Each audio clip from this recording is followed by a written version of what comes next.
Earlier this year, former President George W. Bush reportedly said that he warned he would be the last Republican president. Now Republicans have won the White House, control the House and Senate, 2/3 of state legislatures, 34 governorships, and there are charges of a shallow Democratic bench behind you. Are you worried you could be the last Democratic president for a while? And secondly, sir... No, I'm not worried about being the last Democratic president, I think, not even for a while. And I say that not being cute. The Democratic nominee won the popular vote, and obviously this is an extremely competitive race, and I would expect that future races will be competitive as well. I certainly think it's true that politics in America right now are a little up for grabs, that some of the old alignments within both parties, Democrat and Republican, are being reshaped. And although the results of this election involved some of the specifics of the candidates and aren't going to be duplicated in every subsequent election, Democrats do have to do some thinking about how do we make sure that the message we have is received effectively and results in winning elections. This is something that I've been wrestling with throughout my presidency. When you look at the proposals I put forward, they garner majority support.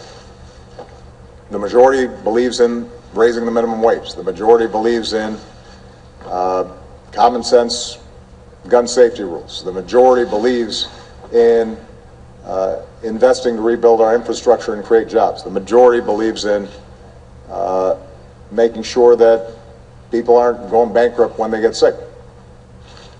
The majority agrees with all the individual components of Obamacare. I think there was a Gallup poll this week, subsequent to the election, that showed that the general public has a more favorable view of Democrats than Republicans. And as I noted, my approval ratings are quite high. And yet, what's been true during the course of my 8 years is that that does not always translate. In fact, too often it hasn't translated into working majorities, either at the state level or at the federal level. Now, some of that is just the nature of our system and geography, right? As long as Wyoming gets the same number of senators as California, there's going to be some tilt towards Republicans when it comes to congressional races. The fact that a lot of Democratic voters are bunched up in big cities and a lot of Republican voters are spread out across geography gives them an advantage when it comes to congressional races. Some of it is just political bad luck. For example, I came in as an economy was in free fall, and although we took the right steps to save the economy, in my midterm election in 2010, people couldn't yet see the recovery, and not surprisingly, the President's Party got punished.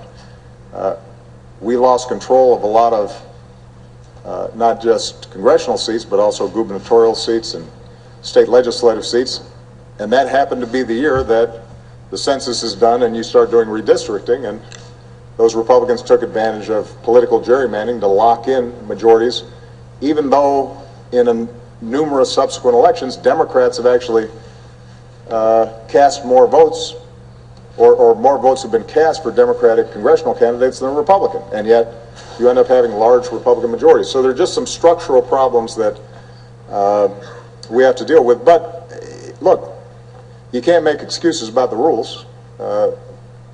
That's the deal, and we got to do better. And I think doing better, as I said, involves us working at the grassroots, not ceding territory, going out into areas where right now we may not stand a chance of actually winning, but we're building up a cadre of young talent. We're making arguments. We're persuading.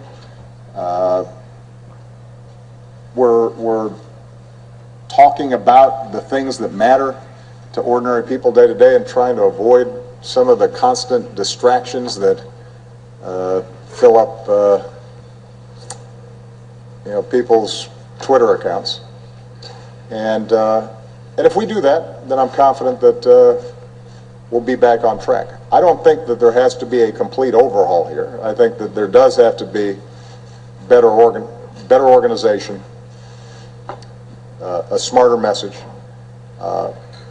And one message I do have for Democrats is that a strategy that's just micro-targeting particular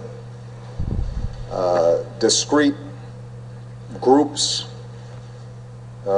in a Democratic coalition sometimes will win you elections, but it's not going to win you the broad mandate that you need. And ultimately, the more we can talk about what we have in common as a nation and speak to a broad set of values, a vision that speaks to everybody and not just one group at a time, the better off we're going to be. I think that's part of the reason why I was able to get elected twice, is that I always tried to make sure that not only in proposals but also in message that I was speaking to everybody. You had a second part to your question?